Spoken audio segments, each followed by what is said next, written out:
Nah, Bapak Ibu, kita akan uh, pelajari apa yang dicatat oleh Lukas. Jadi pasal 17 itu tentang misi Paulus dan Silas ke Tesalonika dan ke Berea. Ya, dia ada 2 kota.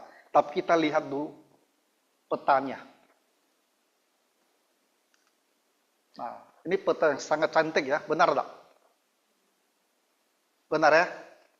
Nah, karena apa? Terang, kotanya jelas, tulisannya jelas. Ini hasil AI, Artificial Intelligence. Ya, jadi kita sangat terbantu. Caranya, sebetulnya saya ambil gambarnya itu di Google. Tapi kan Google semua bahasa Inggris. Suruh AI ganti semua ke dalam bahasa Indonesia. Dan dia pun dengan patuh mengganti. Sangat bagus.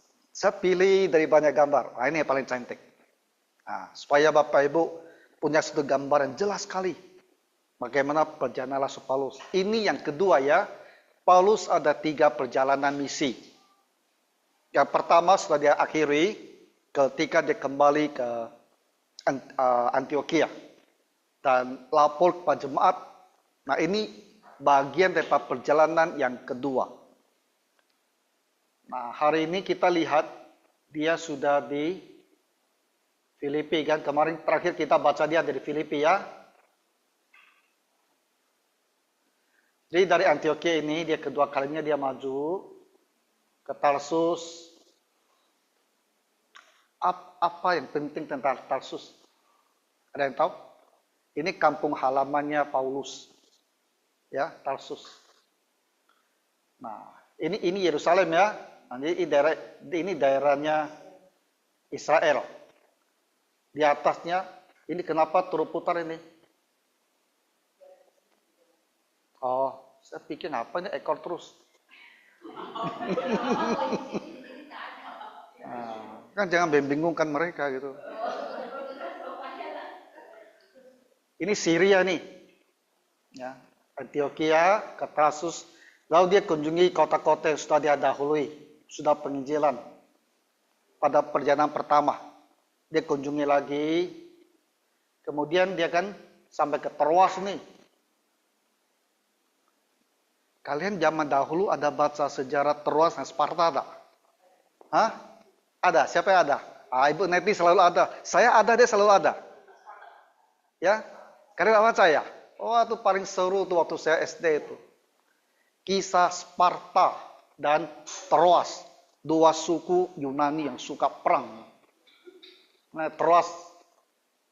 Tapi Troas di Alkitab hanya tempat singgahan. Tak ada ceritanya. Ya. Nah, di Troas inilah minggu lalu kita udah dengar. Dia mendapat penglihatan.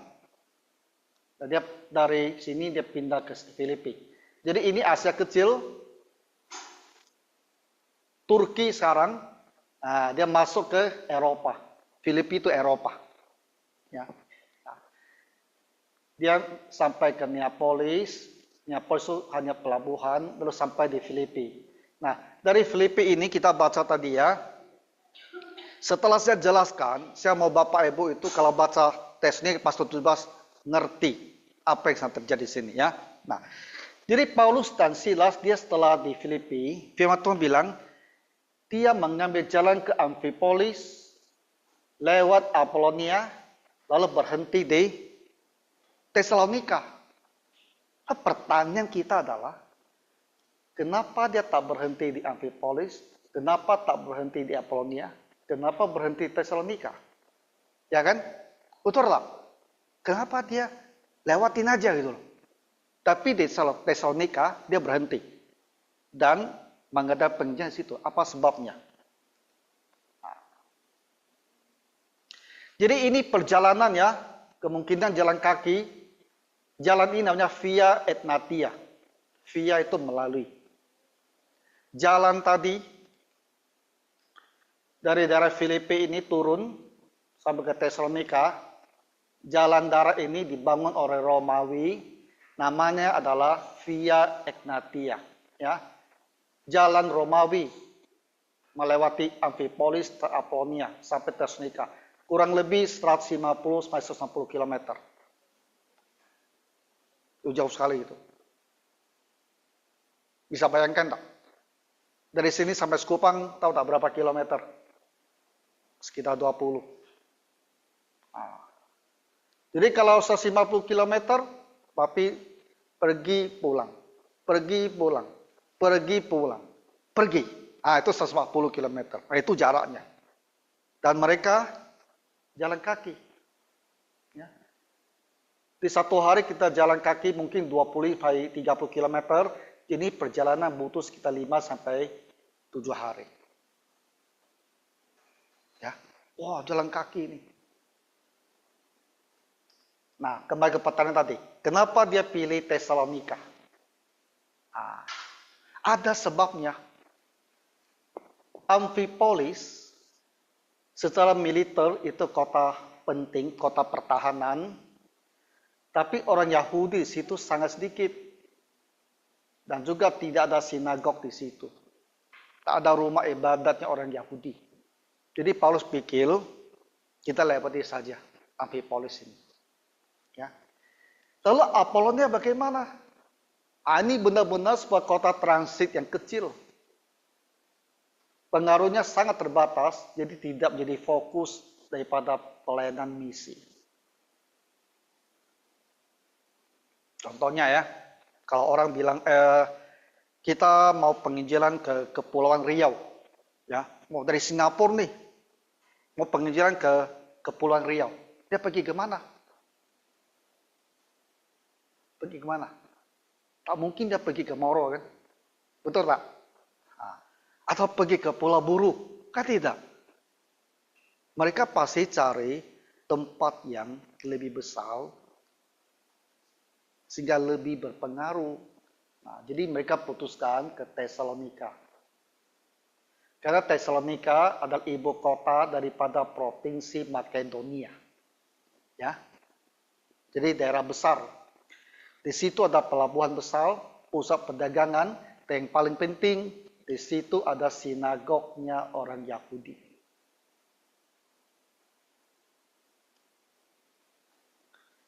Lalu saya pikir ya, apa satu pelajaran yang bisa kita tarik dari hal ini? Kita selalu bilang pelayanan itu harus dipimpin oleh Roh Kudus kan?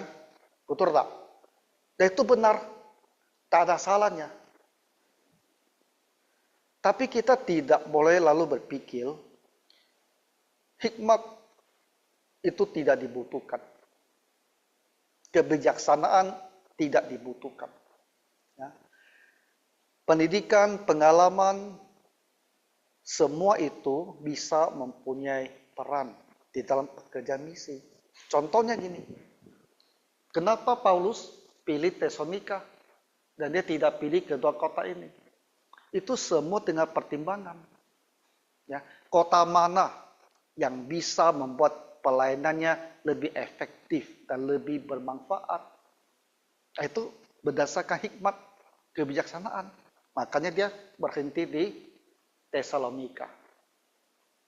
Jadi kita tidak bilang, pelayanan itu tak perlu bersandar pada pimpinan Roh Kudus, tidak. Minggu lalu kita dengarkan bagaimana Roh Tuhan mengarahkan supaya Paulus tidak masuk ke Misia, ya, tapi pergi malah sebaliknya ke Eropa. Tapi itu tidak berarti semuanya kita hanya berdoa dan hikmat tidak dibutuhkan. Tidak benar. Jadi dalam pekerjaan Tuhan di gereja, kita tuh harus pakai hikmat, pakai kebijaksanaan, ya, pakai pertimbangan mana yang akan lebih efektif di dalam pekerjaan kita. Ini satu hal yang penting. Oke, nah jadi pelajarannya dalam pelayanan Paulus tidak hanya dipimpin dengan semangat rohani, tapi juga strategi yang bijaksana dalam memilih lokasi pelayanan.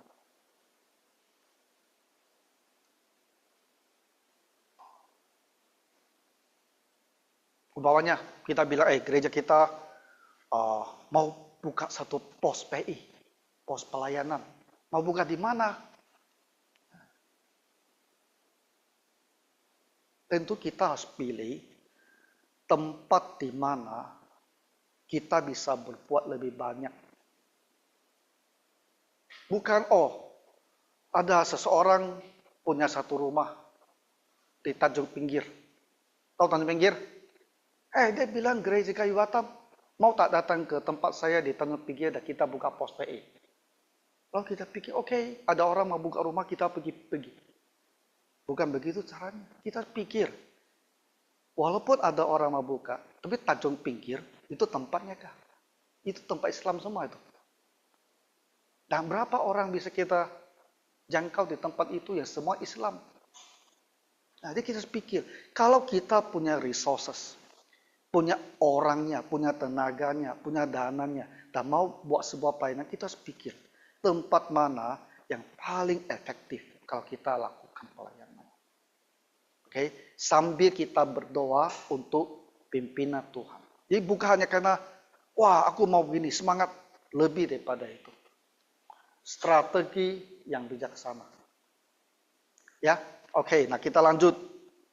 Nah, ayat kedua dibilang, seperti biasa, Paulus masuk ke rumah ibadat itu. Dan 3 hari Sabat berturut-turut, ia membicarakan dengan mereka bagian-bagian dari kitab suci. Saya mau jelaskan sedikit tentang rumah ibadat ini. Ya, bagaimana asal mula rumah ibadat. Dan bagaimana mereka beribadah di rumah ibadat. Rumah ibadat itu bahasa Indonesianya. Bahasa Yunani mereka ada sinagoge. Ya, dan kadang-kadang di Indonesia kita sebut sebagai sinagoga. Itu semua sama, sinagog bahasa Inggrisnya. Sejarah dan peran sinagog. Ini saya jelaskan supaya Bapak Ibu tuh ngerti. Setiap kali baca di surat-surat Paulus atau di kisah, kamu ketemu rumah ibadat itu loh. Jadi orang Yahudi sebelum tahun 586 sebelum Masehi, sebelum Yerusalem dibinasakan dan bait suci yang dibangun Salomo itu dibakar habis, mereka hanya punya satu tempat ibadah. Semua harus datang ke Yerusalem, ke bait suci. Ya, dan ibadah mereka itu utamanya adalah dengan membawa korban bakaran. Tapi setelah 586, apa yang terjadi? Bait suci sudah tidak ada kan? Jadi bagaimana mau beribadah? Lalu sebagian besar mereka pun ditawan, ya dibawa ke Babilonia, dan terpencar-pencar ke berbagai daerah. Di semua tempat itu mereka tak punya rumah ibadah. Tak punya bait suci. Jadi mau bagaimana mereka beribadah? Nah, disitulah asal mula berdirinya sinagog atau rumah ibadat ini. Asal usulnya sekitar abad ke-6 sebelum Masehi. Itu setelah tahun 586. Ya. Dan sebelum ini, di sebelah sini itu tak ada rumah ibadat, tak ada sinagog. Mulanya di sini. Jadi mereka sekarang setiap hari Sabtu, itu hari Sabat mereka kumpul membaca Taurat, berdoa tanpa bait suci. Nah, lama-lama sinagog itu fungsinya juga berkembang. Jadi situlah menjadi pusat kehidupan, keagamaan dan pendidikan. Jadi di sinagog juga ya mereka mengajarkan pengetahuan teologi mereka. Ya di kemudian hari pun disitulah mereka tuh mengajar bahasa Ibrani mereka. Pada masa perjanjian baru, sinagog ini telah menjadi satu hal yang sangat besar. Ya. Pada masa perjanjian baru, ada tidak bait suci? Nah, aku harus tanya satu orang menjawab. Doni, masa Tuhan Yesus ada bait suci tidak? Ada. Ada. Kamu yakin? Nggak ada. Itu namanya bait suci kedua. Second temple. Nah, bait suci kedua itu dibangun setelah mereka kembali dari pembuangan. Dibangun oleh Zerubabel. Tak punya raja lagi. Mereka hanya punya seorang gubernur. Namanya Zerubabel. Nah, Zerubabel dengan imam besar Yosua, mereka inilah yang membangun bait suci kembali dari reruntuhan itu. Nah, itu disebut sebagai bait suci kedua. Tapi mereka bangun itu kecil. Makanya pada saat pentabisan bait suci kedua itu, orang yang sudah tua sekali, yang pada saat bait suci pertama dihancurkan masih anak kecil, tapi sudah pernah lihat bait suci, mereka semua kenapa? Menangis. Sedih. Ya, bait suci Salomo yang begitu megah, berlapis emas, habis dibakar. Sekarang kita hanya mampu bangun satu bait suci yang seperti ini. Menangis semua itu. Kamu pergi baca buku Esra. Ya. Tapi, pada masa Tuhan Yesus, mereka punya satu raja. Masih ingat tak siapa nama rajanya? Herodes Agung. Agung loh. Herodes sudah banyak ya. Semua anak-anak dia namanya Herodes itu. Tapi ada yang pertama kakeknya itu namanya Herodes Agung. The Great Herod. Herodes Agung dia memugar tau, memperbaiki dan menambah bait suci yang dibangun oleh Zerubabel. Sehingga pada masa Tuhan Yesus, bait suci itu sudah besar dan megah sekali. Tapi poinnya adalah, walaupun mereka punya bait suci untuk korban persembahan, ternyata sinagog atau rumah ibadat tetap berdiri, tak diakhiri. Dimulai karena kebutuhan tak ada bait suci, tapi ketika bait suci sudah ada, kehidupan sinagog itu tetap berlangsung. Karena dia punya peran. Kalau bait suci, orang datang untuk beribadah, terutama buat korban bakaran. Tapi di sinagog mereka belajar. Belajar kitab suci. Nah, jadi setiap sinagog, nah itu punya satu kepalanya. Kepala sinagog. Oke, lanjut ya, nah sini. Jadi, apa peran sinagog dalam misi ini? Sinagog itu adalah titik awal strategis Paulus di setiap kota baru. Makanya di setiap kota, ketika Paulus datang, dia pasti masuk ke sinagog dulu. Ya. Tapi kalau kota itu tak ada sinagog, dia pergi kemana? Tahu tidak? Ibu Erni? Kalau Paulus ini datang satu kota ini, wah ada sinagognya. Lalu dia cari orang Yahudi kemana? Tahu tidak? Cari ke Teluk Bayur. Ke tepi pantai. Kalian tahu Teluk Bayur? Ibu Neti tahu lagi? Hah? Kalian tak tahu Teluk Bayur? Lagunya Teluk Bayur itu kalian tidak tahu. Tahu kan? Nah, kalau tak tahu nanti pulang ke YouTube cari lagu Teluk Bayur itu. Waktu lagu itu kalian tak tahu ya. Ketinggalan zaman loh kalau tak tahu.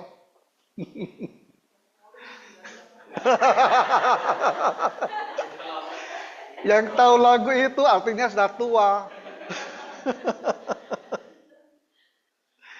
Karena aku masih putar Teluk Bayur. Tapi tak tahu dia ya. Nah, oke lah, kamu muda ya. Oke. Kalau mereka tak ada sinagog, mereka tahu orang Yahudi pasti pergi ke tepi pantai. Mereka ke tepi pantai untuk beribadah. Makanya si Lydia ditemukan di tepi pantai kan? Minggu lalu di Filipi di tepi pantai. Jadi kita kalau Paskah kita juga mau ke tepi pantai. Ya. Nah, tapi tak banyak hubungan lah ya. Oke, kembali ya. Nah, jadi sinagog ini sangat penting di dalam perkembangan gereja pada awalnya ya. Karena hampir di setiap tempat didatangi oleh Paulus, dia masuk dulu ke sinagog mereka. Karena di situ langsung ditemukan orang Yahudi. Nah, sedikit ya, ibadah di sinagog. Tahu tidak, kenapa kita menolak pola ibadah kebanyakan gereja-gereja modern sekarang ini? Ya dengan lampu. Wah, lampu apa? Lampu night club. Bombak seperti itu. Ya. Lalu di situ pakai performance. Single nyanyi. Band kan. Kenapa kita menolak itu? Karena gereja 2000 tahun tak pernah seperti itu. Itu hanya dimulai sekitar 50 tahun lalu seperti itu. Gereja dari awal. Orang-orang Yahudi pada masa dahulu. Mereka tak pernah buat seperti ini. Kalau kumpul beribadah. Itu adalah belajar firman Tuhan dan berdoa. Makanya kita lihat apa yang mereka lakukan waktu mereka beribadah di sinagog ini. Ya. Nah ini bisa kita baca di kitab Injil. Jadi waktu kamu lihat, waktu itu Yesus masuk ke sinagog, apa yang dia lakukan? Mereka tuh berdoa di situ dan membaca kitab Taurat. Kitab Taurat ini secara teknis ya, atau arti sempitnya adalah kitab Kejadian sampai kitab Ulangan. Kejadian, Keluaran, Imamat, Bilangan, Ulangan. Itu adalah Taurat. Ya. Tapi kita sering bilang, dalam arti yang lebih luas, ya seluruh firman Tuhan itu adalah Taurat. Itu benar juga. Tapi teknisnya ada 5 kitab itu. Jadi mereka akan membaca 5 kitab Musa. Lalu mereka akan belajar kitab para nabi lagi. Dan di situ tidak ada korban persembahan. Jadi di sinagog yang mereka lakukan hanya adalah berdoa dan mempelajari firman Tuhan. Maka dalam gereja kita harus lakukan seperti mereka. Seperti perjanjian baru. Intinya adalah ibadah, berdoa pada Tuhan dan mempelajari firman Tuhan.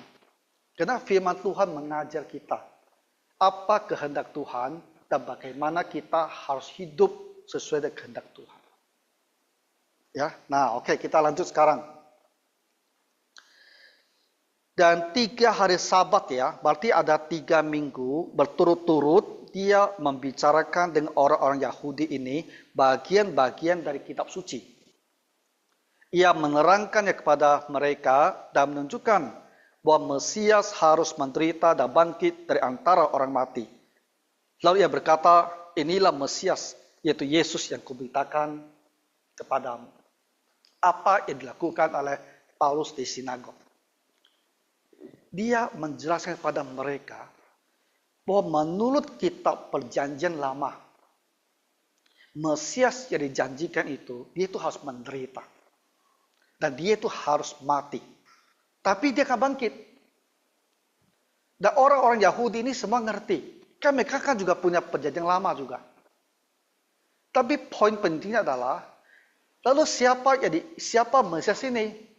Dan Paulus bilang, Mesias yang dibicarakan di perjanjian lama, itu adalah Yesus ini. Karena dia telah menderita dan mati dan dia telah bangkit. Dan mereka yang percaya bahwa Yesus inilah Mesias yang dijanjikan di perjanjian lama, mereka itulah menjadi orang Kristen. Mereka bukan lagi orang Yahudi lama, tapi orang Kristen. Bapak Ibu, kira-kira firman Tuhan bagian mana yang dibahas oleh Paulus kepada mereka? Kita juga punya perjanjian lama kan? Berarti kita juga bisa tahu tuh bagian mana yang dibicarakan. Ini kemungkinan besar ayat-ayatnya. Karena ini ada ayat-ayat yang berbicara tentang penderitaan, kematian, dan kebangkitan. Yesaya pasal 53, 3:1 ini berbicara tentang seorang hamba Tuhan yang ditolak, menderita, dan menanggung dosa banyak orang. Orang Yahudi semua tahu ini. Ya. Lalu di Mazmur 22 dikatakan bahwa dia akan menderita. Dan penderitaannya seperti orang yang disalibkan. Ya. Zakaria bahkan bilang, mereka akan memandang kepada dia yang telah mereka tikam. Mereka tikam gitu. Lihat di kesalibkan yang sudah ditikam. Nah, tapi Mazmur 16 dan Yesaya 53 juga berbicara tentang kebangkitan. Tidak membiarkan orang kudusmu melihat kebinasaan. Itu dari Mazmur. Setelah menderita, ia akan melihat terang. Yesaya. Umurnya akan lanjutkan. Dia akan melihat keturunannya. Jadi kemungkinan besar, inilah ayat-ayat yang dibicarakan oleh Paulus kepada orang-orang di Tesalonika itu. Dan dia membuktikan bahwa Yesus inilah yang dimaksud oleh para nabi, hamba Tuhan yang akan menderita, yang akan mati, tapi yang akan dibangkitkan. Nah, lalu bagaimana hasilnya? Hasil penginjilan dia di kota Tesalonika. Ayat keempat. Beberapa orang dari mereka menjadi yakin dan menggabungkan diri dengan Paulus dan Silas dan juga sejumlah besar orang Yunani yang takut kepada Allah. Dan tidak sedikit perempuan-perempuan terkemuka. Ada 3 kategori orang yang bertobat setelah penginjilan. Pertama adalah orang Yahudi sendiri. Ya, beberapa orang dari mereka jadi yakin. Nah, ini berbicara tentang orang Yahudi. Tapi ada lagi satu kategori yang disebut sebagai apa? Sejumlah besar orang Yunani yang takut kepada Allah. Orang Yunani yang takut kepada Allah. Itu siapa? Nah, ini saya jelaskan ya. Di Alkitab beberapa kali dibicara tentang orang Yunani yang takut akan Allah. Ini siapa mereka ini? Nah, ini adalah orang-orang non-Yahudi ya. Yaitu orang-orang Yunani. Mereka percaya kepada Allah yang ada di dalam perjanjian yang lama. Mereka percaya. Dan mereka juga hadir di sinagog atau di rumah ibadat. Tapi mereka belum menjalani ritual Yahudi seperti sunat. Yang kata lain, mereka mempelajari perjanjian lama. Dan mereka bilang, saya percaya. Saya mau menyembah Tuhan ini. Tuhan Yehova atau Yahweh ini. Moralnya bagus. Aku mau ikuti ajar etikanya. Ya. Dan dia datang ke sinagog tuh belajar. Tapi dia belum mau disunat. Kalau disunat, berarti kamu benar-benar jadi orang Yahudi. Jadi mereka belum mau. Jadi mereka disebut sebagai orang-orang yang takut akan Allah. Tapi kalau kamu disunat, nama kamu jadi proselit. Ya. Itu istilahnya. Proselit adalah orang non-Yahudi yang resmi masuk agama Yahudi melalui sunat. Lalu mereka punya baptisan ritual dan komitmen penuh pada Taurat. Contohnya Nikolas dari Antioquia di Kisah pasal 6. Orang yang takut akan Allah itu beda dengan proselyte hanya dalam satu hal. Mereka percaya tapi belum disunat. Oke ya. Nah, jadi Cornelius kan yang kita kenal itu. Nah, dia juga ada orang yang takut akan Allah. Dia bukan proselyte. Karena dia tidak masuk agama Yahudi.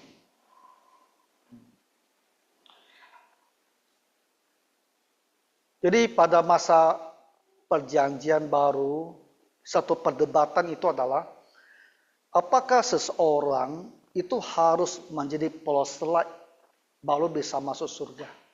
Artinya, apakah dia harus disunat menjadi orang Yahudi baru dia masuk surga? Keputusannya dalam konsili di Yerusalem adalah tidak perlu. Kalau kamu percaya pada Yesus, kamu sudah selamat. Kamu dibaptis. Kamu tak perlu jadi proselyte, tidak perlu disunat, tidak perlu jadi Yahudi. Makanya kita tak disunat kan? Kita tak jadi Yahudi. Kita ini adalah non-Yahudi loh. Kita orang Kristen. Jadi kita ini awalnya adalah orang yang takut akan Allah. Ya, dan kita percaya pada Tuhan Yesus. Lalu di sini sebut lagi satu kelompok itu perempuan-perempuan terkemuka. Nah ini siapa mereka ini? Wanita bangsawan berpengaruh secara sosial dan politik, aktif dalam kehidupan agama termasuk di sinagog. Nah, ini perempuan-perempuan. Ya, mereka dari kalangan terkemuka, kalangan bangsawan, tapi mereka juga mau pergi ke sinagog ya dan belajar firman Tuhan. Nah, jadi di Tesalonika Paulus telah memberitakan Injil. Nah, 3 kelompok orang ini bertobat. Pertama orang Yahudi sendiri, kedua mereka yang takut akan Allah, dan ketiga adalah perempuan-perempuan terkemuka. Jadi ada hasil yang sangat banyak ya dalam pekerjaan misi di Tesalonika.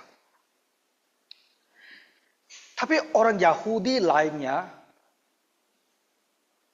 yang juga datang ke sinagog, yang menolak Yesus adalah Mesias, mereka jadi tidak senang. Dan mereka mengajak petualang-petualang di pasar. Istilah adalah preman-preman di pasar. Ya, jadi orang Yahudi ini terhormat, tapi memakai preman. Dan mereka menghasut orang banyak, sehingga di kota Tesalonika itu terjadi keributan. Lalu mereka menyerbu, main ganas ya. Mereka menyerbu rumah Yason dengan maksud untuk menghadapkan Paulus dan Silas kepada sidang rakyat. Ya, Yason ini adalah seorang Yahudi di kota Tesalonika yang juga percaya. Dan dia ini kelihatannya yang menampung Paulus dan Silas di rumah mereka. Jadi orang Yahudi ini datang ramai-ramai ke rumah Yason ini. Dia mau tangkap Paulus dan Silas. Ya, mau membawa mereka pergi menghadap sidang rakyat. Tapi mereka tak berhasil temukan Paulus. Lalu apa mereka buat? Mereka seret Yason dan beberapa saudara ke hadapan pembesar-pembesar kota sambil berteriak. Ya, orang-orang mengacaukan seluruh dunia telah datang juga kemari.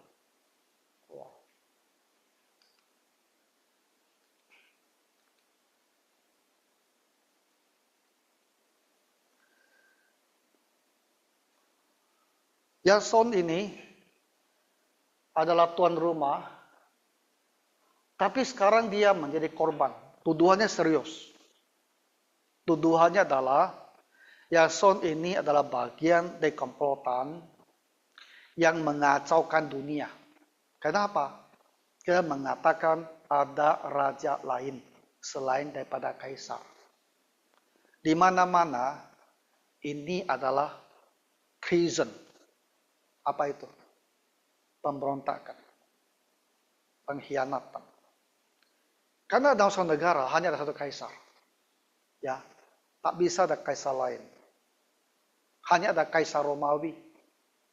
Lalu mereka bilang Yesus itu raja. Dan mereka ini adalah pemberontak. Itu tuduhannya seperti itu. Tapi tak ada orang lah sesungguhnya yang percaya bahwa orang Kristen itu mengatakan Yesus adalah raja untuk menggantikan kaisar. Tak ada orang percaya. Dan gerejamu tak pernah mengajarkan seperti itu. Kita bilang Yesus adalah raja. Untuk saat ini, itu dalam arti rohani. Nanti di kerajaan 1000 tahun, Yesus benar-benar akan raja di muka bumi ini. Tapi saat ini tidak. Saat ini Yesus ada di surga. Ya, jadi kalau kaisar jadi kaisar, ya kamu kaisar lah. Ya, Tuhan Yesus tidak akan datang untuk menggulingkan dia. Gitu. Jadi ini sebenarnya adalah sebuah fitnah. Lalu apa mereka lakukan? Mereka tak berhasil temukan. Yason diseret dengan beberapa orang lain. Lalu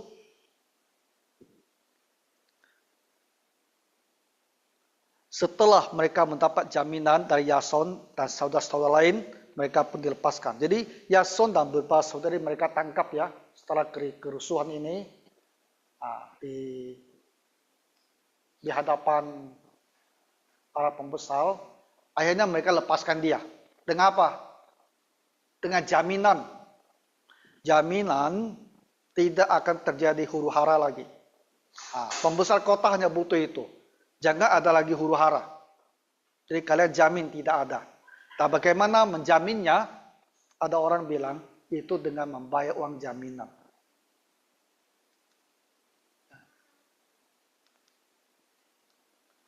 Ya, ada suatu pelajaran bagi kita. Dia Yason dan orang percaya memberi jaminan. Berjanji tidak akan terjadi kerusuhan lagi. Dan kata jaminan ini dalam bahasa aslinya itu punya arti uang jaminan. Gitu. Ya. Nah, jadi ini uangnya menjamin. Tak akan terjadi huru hara lagi. Kalau terjadi lagi mungkin ini hangus lah. Itu kira-kira begitu maksudnya.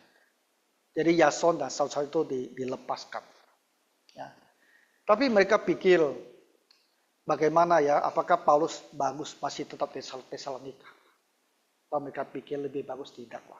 Di malam itu ya Paulus pergi ke Berea. Ini satu pelajaran ya untuk kita tentang Yason ya. Keberanian sebagai pendukung awal Injil meski menghadapi resiko dan tekanan sosial. Kita orang Kristen ya jemaat gereja,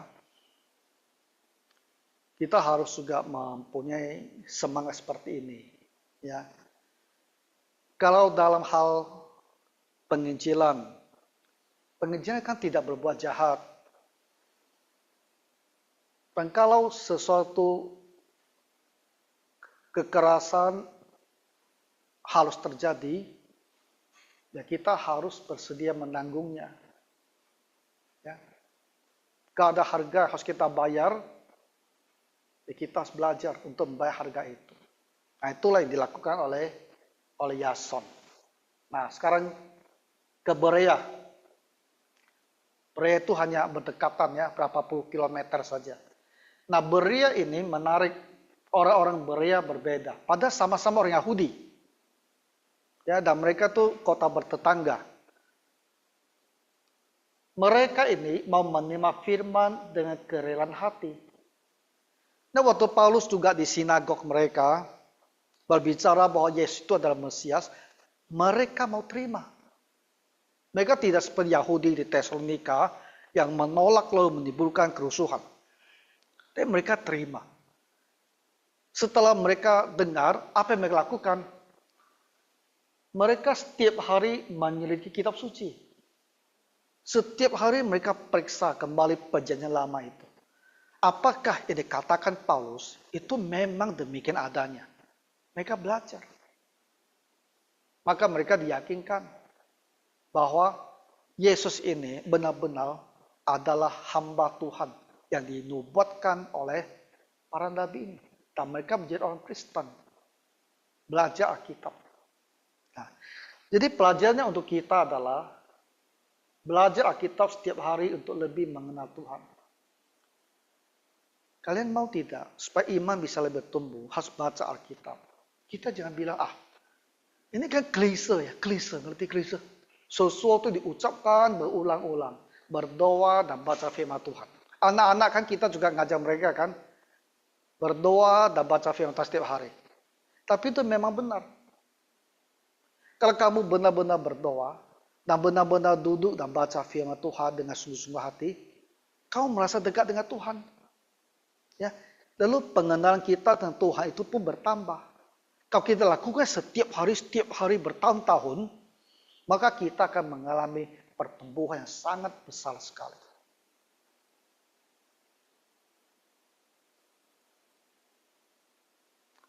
Dulu ya, pendeta saya, pendeta di Timothy itu, dia bilang setiap orang Kristen harus ke sekolah Alkitab.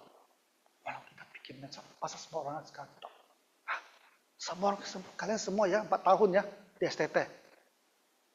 Wow, kita pikir mana mungkin seorang Kristen. Tapi sesungguhnya adalah benar.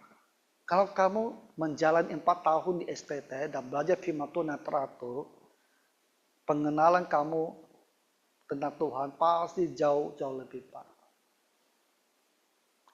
Pengetahuan kamu pasti bertumbuh besar sekali. Benar Pak Ibu Rukia? Dia tak STT. Tapi dia baca Alkitab belasan tahun kan. Terjemahkan saja dia udah belajar banyak sekali. Tiap hari kan belajar terjemahkan. Terang Alkitab kita itu kan banyak eksposisi. Terang kita itu bukan tiap pagi kasih satu renungan untuk buat kamu semangat loh. Bukan. Terang kita isinya adalah penjelasan ayat demi ayat firman Tuhan.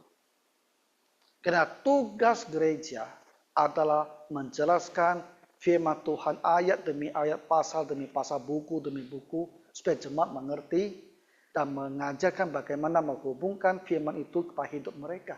Itu tugas gereja.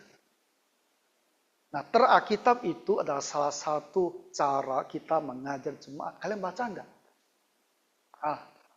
Kalau tak baca ya, kalian tega ya. Itu usaha keras sekali loh untuk menerjemahkan sampai begitu bagus tuh kalian baca. Lo tiap pagi diposting lagi sampai ke muka kamu. Lo kita tak baca lewatkan dia, tak boleh loh. Bacalah. Kamu baca, tiap hari baca firmannya, baca penjelasannya. Kau baca. Kau pasti bertumbuh. Ya. Mulai sekarang baca. Orang beria mau mendengar firman dan mau sedikit kapsul setiap hari. Setiap hari.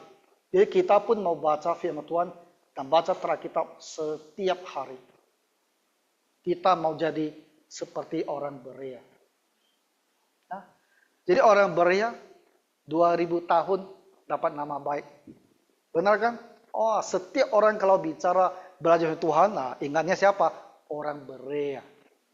Orang Yahudi di kota Berea seperti ini. Orang Kristen di kota Berea.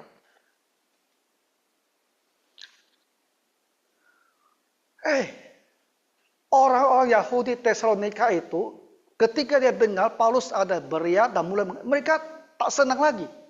Datang juga dia ke sana. Mau bikin keributan lagi. Jadi Paulus pikir lebih bagus dia berangkat. Jadi pergilah dia ke Athena. Wah ini jauh nih. Dari Berea ya, dia diantar ke tepi pantai. Lalu dia naik kapal laut di Laut Aegea. Dan sampailah dia ke Athena. Yaitu kota Yunani. Minggu depan ya. Kita akan belajar apa dia lakukan di sana. Oke. Selesai. Kamu selesaikan saya. Oke lah. Oke. Jadi saya harap nanti malam kalian pulang ke rumah. Baca kembali pasal 17 ini. Ayat 1 sampai 15. Kali ini kamu baca pasti lebih mengerti apa yang ditulis oleh Lukas tadi. Pasti demikian. Oke. Nah mari kita berdoa. Tuhan Yesus, kami bersyukur untuk firman-Mu yang bisa kami pelajari. Sehingga kami bisa mengerti bagaimana perkembangan gereja di abad yang pertama, di awal gereja ini. Kami mohon Tuhan, supaya roh misi, roh penginjilan ini juga bisa hinggap pada diri kami semua. Dan kami pun akan rajin dalam membagikan firman-Mu. Tuhan Yesus berkatilah semua yang hadir mendengarkan firman-Mu di malam hari ini. Di dalam nama Tuhan Yesus kami berdoa. Amin.